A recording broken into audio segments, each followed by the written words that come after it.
Hi folks, it's Andy and welcome to the Kendo rant. Okay, I've got the questions here, but before I get into them, I want to just address a few of the comments from yesterday's, or day before yesterday's video, the one about the angry sensei.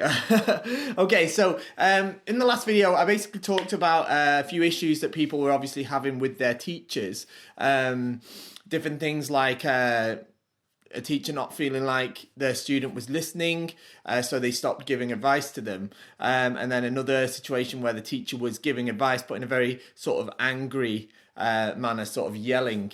And basically what I did is I kind of talked a bit about how in the first instance with the lack of advice, I said that I normally give people 2 chances before I stop giving them advice. If I feel like they're not listening to me, and like I say, it's when it's obvious that they seem to not be listening.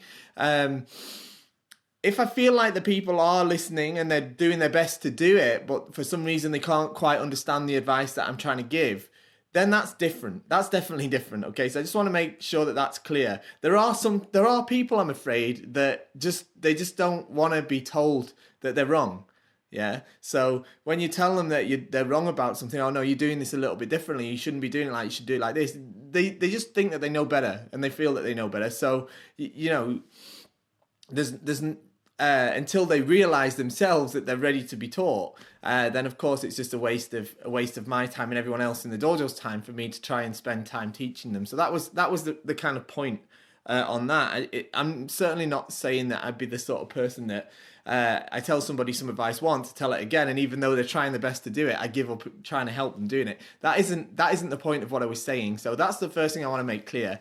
And secondly, when we talked about the kind of angry type of teaching where the sensei does a lot of shouting and stuff like that, I think what I want to make really clear is what I was doing in the last video was somebody had come to me with this situation saying that this is what they were experiencing. Now, I know that style of teaching exists in Kendo, all right? And it's extremely prevalent, especially in Japan, which is where, to be honest, is the main place where I practice Kendo more than anywhere else. I think what I want to say is that I was specifically trying to explain the rationale behind those teachers using those methods. Now, I would like to kind of say, and I should have made it clear, I wasn't trying to say that that's the best way to teach Kendo, the most effective way, and nor am I saying it's not. I don't know if it is or it isn't. I'm not someone that's got an education in the best methods of teaching or anything like that, but I have seen that method of Kendo instruction, and I've seen it work very effectively for some people. So I guess what I wanted to do was trying to give that person who was in that situation some context as to why that teacher might be using that method. I'm certainly not necessarily going out there and saying, oh, this is how Kendo should be taught. So I just want to be clear on that, because I think a few of the comments for the video were kind of suggesting that I was kind of advocating for that style of teaching, which I'm not necessarily. I think there's lots of different ways to teach. I think a good I think a good teacher should kind of recognize that there are, of course, lots of different ways people learn and stuff like that. But I mean, I'm trying not to go too much into my own and my own specific opinions on it. But yeah, I mean, I think one thing that I would like to say though is that I do think that there is a difficulty in Kendo if you don't accept that the responsibility to improve, or for an individual's improvement in Kendo, doesn't lie solely with the instructor. It doesn't lie with the teacher. And some of the comments that I was reading about that, and these are probably more relational to the comments that were like about the person that was kind of told that he wasn't listening and was no longer receiving advice. But it was like, well, I don't understand what they're saying. That's not my fault. That's not my fault. I'm not improving. The sensei's wrong because I'm not improving. And I think that attitude, that approach, whether it is, you know, I know it could be argued that, well, the teacher should do a better job. But I just think that mentality is going to hold you back from improving in your own Kendo. So that's the kind of point I was trying to put across really, is trying to take those sort of situations in a more positive way and try and get them take them in a direction where you can still improve as much as possible. So yeah, I just wanted to kind of address that after reading a couple of the comments from the previous video that seemed to sort of think that I was advocating for kind of those sort of militaristic style kendo instruction, which I'm not necessarily doing. Okay, so with that being said, let's get into the questions. Okay, there's only a short list today. I'm trying to go paper free. I've got them on my iPad today, so let's see if I see if the battery holds out.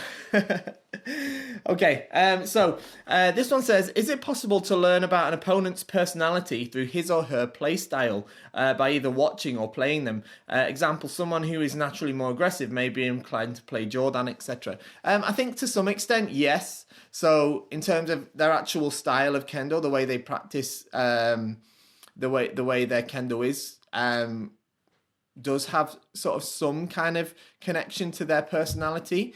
I think, yeah, I think that there is quite a strong connection between someone's personality and their kendo actually. But I think that it's a lot less obvious than it might seem.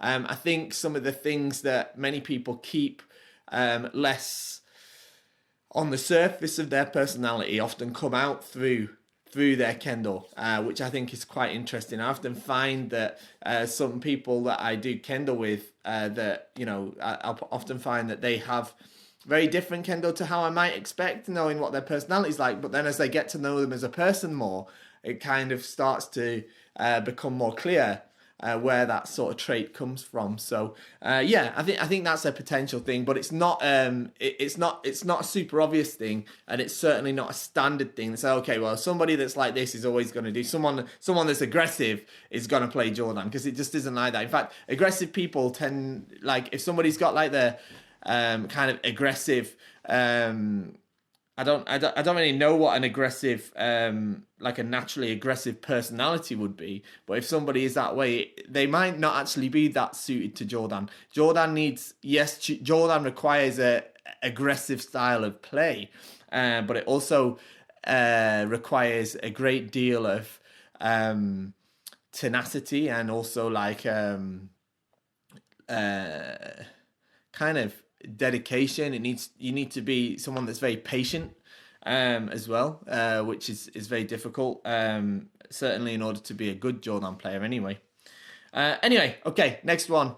I happen to like sports movies, and I wonder if there are any kendo movies, manga, anime that you or your students like. I don't mean jidaigeki or chambara, though I like those.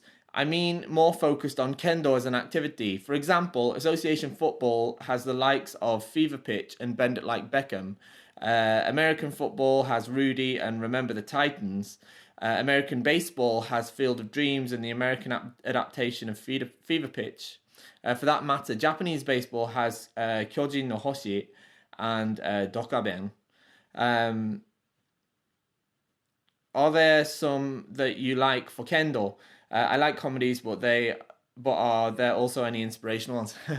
Okay, you're totally asking the wrong person. I know pretty much nothing about, certainly not about manga or anime. I know literally nothing about it at all. I've heard there's an anime called, there was Kendo on Bamboo Blade or something. I seem to remember that on like years ago on Kendo World forums when that was a thing. Someone posted about that, but I never really got into it. I wouldn't say it was inspirational, having the short bit of thing that I saw about it. It seemed to be quite light-hearted. My kids used to watch, I don't know what it's called in English, but it's a kind of cartoon series in Japan they have called Purikya, which is like a kind of princess group of high school girls or junior high school girls or something that turn into magical princesses and fight enemies. And one of the girls in that was a member of the Kendo club. But other than that, I don't know. I know there's an old movie called Ken, that's like black and white film. I haven't seen it though, so I couldn't give you a proper sort of opinion on that. I can't, you said not jidaigeki or chambara. Jidaigeki, if you don't know, is like jidaigeki is a samurai film, so a feature film that's set in the the kind of, Jidai means period, so like it's like a period drama or period film. So yeah, you're talking about like a specific Kendo related one. And no, I'm sorry, I actually can't think of one. I really don't know one. I'm sure there's some out there that are a little bit obscure, not very popular. But I don't think it's got much of a hold in popular media that much to have that sort of thing, I'm afraid. So yeah, if anyone knows of any, drop them in the comments. Next one, what percentage is power in the right hand and the left hand? Well, okay, that's a good question. It depends though on what aspect we're talking about. In kamae, when you're in kamae, then you only really have power in your bottom 3 fingers here. You don't really need any power at all in these, just enough to cradle the weight of the shinai, but really you're holding it with these fingers here anyway. Let me grab a shinai so I can demonstrate more appropriately. Okay, so you would hold the shinai with these fingers here, like I say, and then I literally just hold across with my right hand, just very, very, very lightly. There's almost no pressure here at all. So if I stand up to do, I'm not sure if you can see. I'm sure the camera's gone out of focus, but so I'm hardly holding this at all. My hands are just resting on it. Yeah, and I'm holding essentially just with these fingers here. Okay, that's when I'm in kamae. Okay, when I make a strike, try not to knock the lights out here. When I make a strike, it's a little bit different because I'm going to squeeze now with all my fingers at the last moment. I'm still swinging mainly with the left hand, especially the bottom fingers, and then at that last moment, I'm going to have that snap, and I'm going to bring this hand in just a bit. So I'd say probably at this moment, I wouldn't go as far as 50-50. It's more like 70-30 for that last bit. And then again, as soon as the strike is finished, then it goes back to 0 on the right hand and 100% here. Because if you have tension in here still after you hit, this is where this happens after you've made a strike, pulling the shinai up like this, which is not good, okay? Man, like this, okay? That's how, that's kind of how you would do it. I couldn't give you an accurate percentage, but I think you get the idea. I had a question in reference to the multiple types of shinai. I have both dobari and kotogata style shinai. I've used the dobari style more often, and I found my strikes are more fluid and make tenouchi easier. With the kotogata, it's harder to maintain a stable kensen at the end of my strikes. Is it worth practicing with the kotogata style and expand my ability to use different shinai, or better to stick to a single for simplicity? As always, thank you. Thank you. Okay, cool. So quickly, a dobari shinai is a bit like the one I just held up here. This is one of my old ones that I used to use in competition. It's fat here and thinner at the tip here. Okay, this one's not so thin because I don't like them too thin myself at the tip, but they're basically fatter here. This area is called the door. Okay, so the fatter here, so the weight is more towards the hand, so the tip feels lighter. Okay, so that's why you're kind of feeling a bit like you find your strikes a bit more fluid and it's easier for tenouchi because they feel a bit lighter to kind of wield. A kotogata shinai is like it's less like this. It's where the width is similar along the whole blade really. So it's got an evenly distributed balance. So they're a little bit harder to wield, which is probably why you're having a little bit more trouble with it. What I'd say is at the moment, I think you should just stick with what you like. You don't need to be you don't need to have the ability to use all different types of shinai. That isn't necessarily a massive advantage. Instead, you should just focus on using the shinai that you like using and that you feel that best suit your kendo at the time. And then you can sort of experiment with more different shinai as you go along. You might find in a few years' time you have the opposite, or that your kendo changes in a way in which you sort of tend to prefer different types of shinai as you go along. So that's what I'd say on that.